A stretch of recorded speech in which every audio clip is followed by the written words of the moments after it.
Bapak Ibu serta saudara-saudara yang dikasihi oleh Tuhan kita Yesus Kristus, tiba saatnya kita masuk di dalam pemberitaan firman Tuhan sesuai dengan SBU kita pada malam hari ini.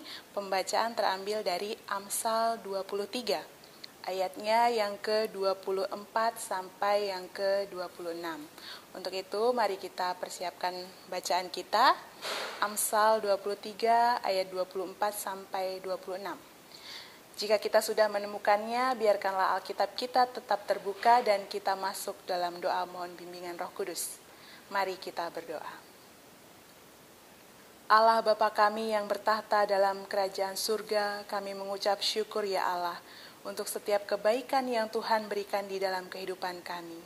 Namun Tuhan, kami sadar akan setiap kelemahan dan keterbatasan kami, dan kami membutuhkan firman-Mu untuk menjadi kekuatan di dalam kehidupan kami. Oleh sebab itu Tuhan, ketika saat ini kami hendak membaca serta merenungkan firman-Mu, urapilah hati dan pikiran kami dengan Roh Kudus-Mu ya Tuhan, sehingga kami umat-Mu dapat dimampukan untuk mengerti maksud firman Tuhan di dalam kehidupan kami. Bahkan kami pun dikuatkan untuk dapat melakukannya dan meneladaninya di dalam kehidupan kami hari lepas hari. Berfirmanlah ya Tuhan, karena kami anak-anak-Mu telah siap untuk mendengarkannya. Amin. Jemaat yang dikasihi oleh Tuhan kita Yesus Kristus, pembacaan kita pada malam hari ini yang diambil dari Amsal 23 ayat 24 sampai 26 mengatakan demikian. Ayah seorang yang benar akan bersorak-sorak, yang memperanakan orang-orang yang bijak akan bersuka cita karena dia. Biarlah ayahmu dan ibumu bersuka cita. Biarlah beria-ria dia yang melahirkan engkau. Hai anakku, berikanlah hatimu kepadaku. Biarlah matamu senang dengan jalan-jalanku. Demikianlah bunyi firman Tuhan kita pada malam hari ini. Jemaat yang dikasihi oleh Tuhan kita Yesus Kristus, kalau kita melihat kehidupan kita, pasti kita akan menemukan bahwa ada banyak hal yang dapat membuat kita merasa bahagia atau bersuka cita. Misalnya saja ketika kita bertemu dengan sanak saudara yang sudah lama tidak kita jumpai. Atau misalkan saja kita mendapat sebuah kejutan dari orang-orang di dekat kita. Atau misalkan anak kita lulus ujian, wisuda, kita naik pangkat, atau masih banyak hal lagi yang dapat membuat kita merasa bahagia dan bersuka cita. Namun pada umumnya kalau kita melihat peristiwa-peristiwa itu, peristiwa-peristiwa yang membuat kita dapat merasa bahagia, bersuka cita, merupakan peristiwa-peristiwa keberhasilan di dalam kehidupan kita. Tadinya kita masih sekolah, kita berhasil lulus ujian atau kita wisuda. Kita berhasil naik pangkat. Kita berhasil bertemu dengan orang-orang yang sudah lama tidak bisa kita jumpai atau kita temui. Nah, pada dasarnya semua keberhasilan akan membuat kita merasa bahagia dan bersuka cita. Begitu juga halnya ketika kita menjalin relasi dengan anak kita, dengan keluarga-keluarga kita. Ketika kita melihat salah satu anggota keluarga kita ataupun anak kita berhasil, pasti kita akan merasa bahagia dan bersuka cita. Dalam hal ini, kaitannya dengan Amsal yang kita baca adalah relasi tentang anak dan orang tua. Orang tua pasti akan merasa bahagia, bersuka cita, bangga ketika anak-anak mereka bisa berhasil di dalam kehidupan yang mereka jalani. Nah, yang menjadi pertanyaan bagi kita pada malam hari ini adalah keberhasilan seperti apa yang dapat membawa sukacita terhadap orang tua. Keberhasilan anak seperti apa yang bisa membuat sukacita dan bahagia orang tua mereka.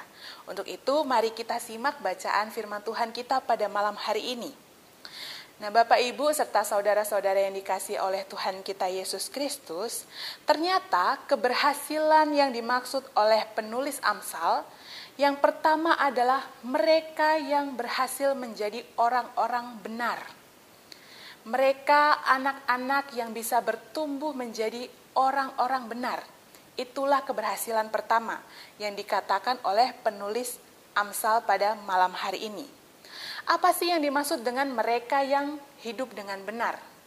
Nah, mereka yang berhasil menjadi orang-orang benar adalah mereka yang tidak terpengaruh atau ikut arus duniawi. Tapi mereka justru tetap menjadi pribadi yang selalu mengikuti apa yang Tuhan perintahkan di dalam kehidupan mereka. Artinya mereka bisa menjaga diri mereka untuk tidak ikut arus duniawi yang mungkin memberikan kesenangan-kesenangan semata, memberikan kesenangan-kesenangan duniawi, tapi mereka bisa menjaga diri mereka. Anak-anak bisa menjaga diri mereka untuk selalu taat, melaksanakan perintah dan ketetapan Tuhan. Itulah yang dapat dikatakan sebagai mereka yang berhasil menjadi manusia atau orang-orang benar. Itu adalah keberhasilan pertama. Lalu keberhasilan kedua yang disampaikan oleh penulis Amsal untuk kita pada malam hari ini adalah mereka yang berhasil menjadi orang bijak. Inilah yang dikatakan di dalam ayatnya yang ke-24. Mereka yang menjadi orang bijak akan membawa sukacita bagi orang tua mereka, bagi ayah dan ibu mereka. Nah, orang bijak itu orang seperti apa? Orang yang bijak adalah orang yang berhikmat, orang yang takut akan Tuhan. Itulah orang yang dapat dikatakan sebagai orang yang bijak. Mereka tahu apa yang mereka harus lakukan. Mereka tahu apa yang benar dan yang salah, apa yang baik dan tidak baik, apa yang berkenan di hadapan Tuhan dan apa yang tidak berkenan di hadapan Tuhan.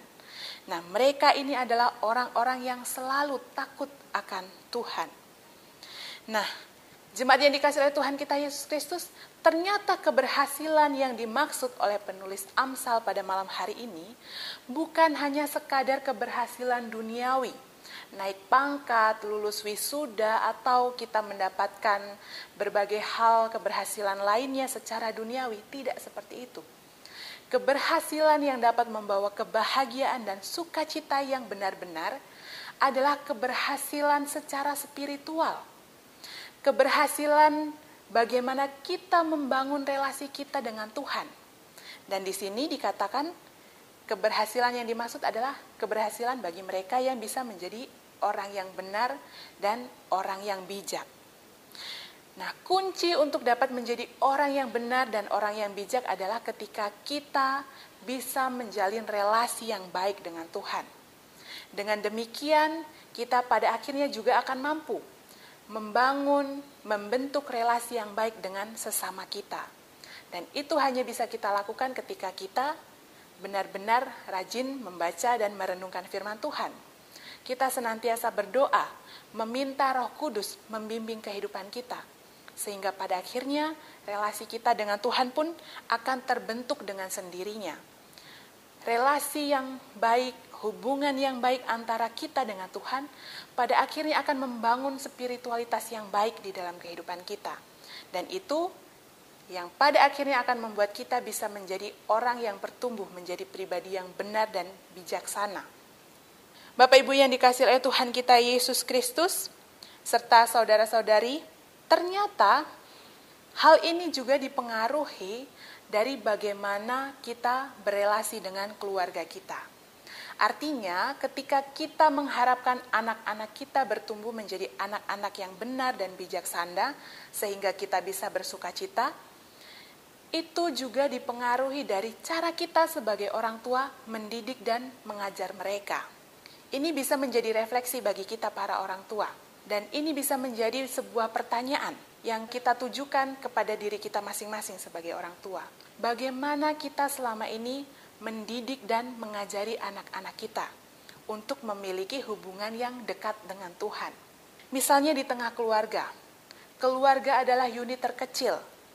Pemberitaan firman Tuhan disampaikan kepada anak-anak. Bagaimana kita selaku orang tua mengajarkan kepada anak-anak kita untuk rajin beribadah, untuk rajin berdoa, untuk rajin membaca Alkitab? Apakah sebagai orang tua kita memberikan teladan yang baik?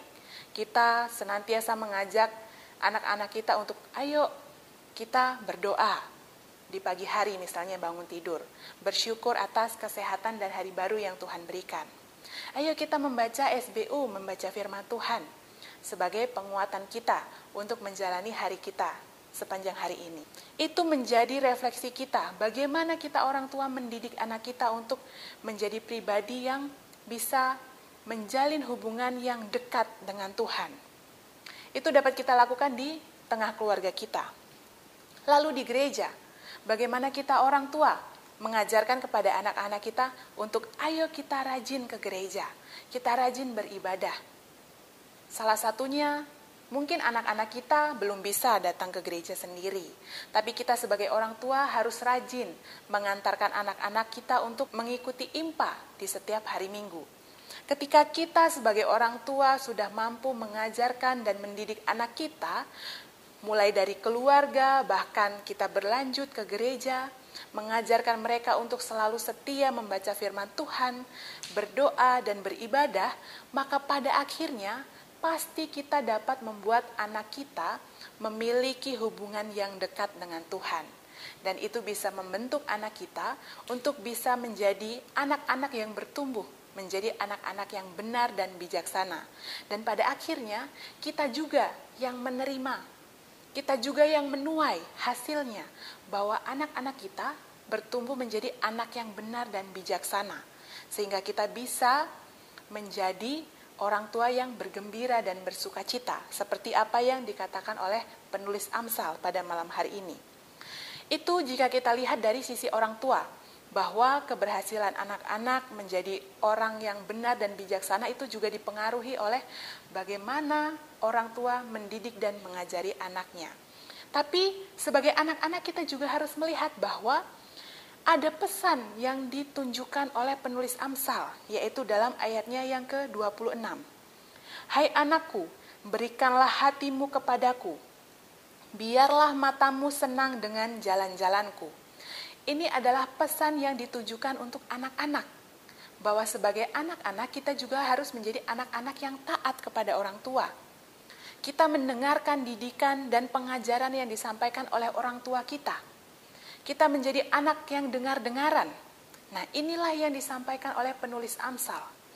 Bapak, Ibu, serta saudara-saudari yang dikasihi oleh Tuhan kita Yesus Kristus, sukacita yang bisa kita terima dan kita dapatkan di dalam kehidupan kita menyangkut bagaimana anak-anak kita bertumbuh menjadi orang yang benar dan bijaksana, itu harus selalu kita lihat dari sisi orang tua dan juga anak.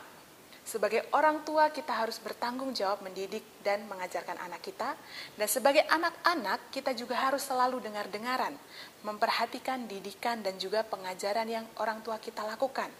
Sehingga dengan demikian, baik orang tua maupun anak-anak pada akhirnya kita bisa merasakan sukacita semua. Karena kita bisa menjalin relasi yang dekat dengan Tuhan. Nah, dari semua cerita ini, dari semua rangkaian renungan kita pada malam hari ini, ternyata kita melihat bahwa kedekatan kita dengan Tuhan itu adalah inti agar kita bisa menjadi orang yang benar dan bijaksana. Untuk itu, mari kita sebagai pribadi-pribadi umat Tuhan, sebagai hamba Tuhan, kita senantiasa membaca serta merenungkan firman Tuhan, kita senantiasa berdoa dan berharap kepada Tuhan, dan mari kita bangun relasi yang baik, relasi yang indah dengan Tuhan, sehingga setiap pribadi kita senantiasa diperbaharui, dan kita bisa bertumbuh menjadi orang-orang yang senantiasa benar di hadapan Tuhan. Kita bisa menjadi orang-orang yang bijaksana dan pada akhirnya bisa membawa sukacita dan kebahagiaan bagi orang-orang yang ada di sekitar kita. Kiranya Tuhan memampukan kita dan menguatkan kita. Amin. Bapak Ibu yang dikasihi oleh Tuhan kita Yesus Kristus, kita akan masuk di dalam doa. Untuk itu mari kita merendahkan hati dan diri kita di hadapan Tuhan. Kita masuk di dalam doa. Mari berdoa. kami kembali menaikkan syukur untuk setiap cinta kasih dan kebaikan Tuhan di dalam kehidupan kami. Salah satu bukti nyatanya adalah ketika pada malam hari ini Engkau boleh kembali mengajak kami, menghimpun kami untuk bersama-sama membaca serta merenungkan firman-Mu. Terima kasih Tuhan karena melaluinya kami kembali diingatkan bahwa sebagai umat Tuhan, kami memiliki tugas tanggung jawab kami masing-masing. Sebagai orang tua, kami harus senantiasa mengajar dan mendidik anak kami untuk hidup taat akan firman Tuhan. Dan begitu pula kami sebagai anak-anak, kami harus dengar-dengaran, kami harus mendengar setiap didikan dan pengajaran yang disampaikan oleh orang tua kami. Tapi terlebih dari itu Tuhan, kami kembali diingatkan bahwa sebagai umat Tuhan, kami harus senantiasa membangun relasi yang baik antara kehidupan kami dengan Tuhan, sehingga kami boleh menjadi orang-orang yang senantiasa taat dan berkenan di hadapan-Mu. Untuk itu Tuhan, di tengah segala keterbatasan dan kelemahan kami, kuatkanlah kami, mampukanlah kami, sehingga kami dapat melakukan semuanya itu di dalam kehidupan kami hari lepas hari. Ya Tuhan, pada malam hari ini kami hendak berdoa untuk seluruh kehidupan kami, beserta keluarga kami masing-masing dimanapun kami berada, dengan seluruh tugas tanggung jawab kami. Tuhan, di tengah situasi seperti ini, ada begitu banyak ketakutan, ada begitu banyak rasa gelisah yang menghampiri kehidupan kami. Untuk itu Tuhan, topanglah kami, berikanlah kami kekuatan, sehingga kami dapat terus berpengharapan ketika kami harus menjalani kehidupan kami di situasi seperti ini Tuhan. Kami percaya ketika kami mengandalkan Tuhan, menyerahkan dan memberikan seluruh kehidupan kami ke dalam tangan-Mu, maka pada akhirnya Tuhanlah yang akan bekerja dan berperkara di dalam kehidupan kami. Pada saat ini Tuhan, kami juga hendak berdoa untuk seluruh jemaat di GPIB Maranatha Denpasar, dengan seluruh kehidupan mereka masing-masing, dengan seluruh kehidupan rumah tangga mereka, bahkan pekerjaan yang mereka lakukan. Tuhan berkati keluarga lepas keluarga, bahkan mereka yang saat ini mungkin bergumul dengan kehidupan mereka. Hadirlah Tuhan, topanglah mereka, sehingga mereka boleh merasakan cinta kasih Tuhan yang nyata di tengah kehidupan mereka. Ya Tuhan, pada malam hari ini pun kami teringat untuk setiap pelayan Tuhan yang ada di GPIB Maranatha Denpasar ini. Tuhan juga memberkati mereka di dalam setiap pelayanan yang mereka lakukan. Mulai dari KMJ, para PJ, majelis jemaat, para anggota PHMJ, karyawan kantor, bahkan pengurus pelkat dan komisi, dan setiap orang yang Tuhan panggil dan tempatkan untuk melayani di tengah-tengah jemaat GPIB Maranatha Denpasar. Tuhan, hadirlah di tengah kehidupan mereka, berikan kekuatan sehingga mereka pun dapat senantiasa terus melayani Tuhan di tengah segala situasi dan kondisi yang terjadi pada saat ini. Kami tak lupa berdoa untuk masyarakat sekitar kami di mana kami tinggal dan berada. Tuhan juga memberkati mereka sehingga mereka pun boleh tetap hidup dalam kedamaian, dalam sukacita, karena Tuhanlah yang senantiasa memimpin kehidupan mereka. Para pemerintah yang ada baik di kota Denpasar dan sekitarnya maupun para pemerintah yang bertugas di bangsa Indonesia ini Tuhan, kami juga senantiasa serahkan ke dalam tangan Tuhan. Kiranya Tuhan memberkati mereka sehingga mereka pun dapat senantiasa melaksanakan tugas tanggung jawab mereka. Inilah doa kami Tuhan. Pada akhirnya kami mau menyerahkan seluruh kehidupan kami, kekhawatiran kami, pergumulan kami pertaruhkan ke dalam tangan Tuhan. Kiranya Engkau yang senantiasa menguatkan kami, sehingga pada akhirnya kami boleh senantiasa melihat pemeliharaan, cinta kasih Tuhan yang senantiasa nyata di dalam kehidupan kami. Inilah doa dan syukur kami Tuhan, yang kami alaskan hanya di dalam nama Yesus Kristus, Tuhan dan Juru Selamat kami yang hidup. Kami berdoa. Amin.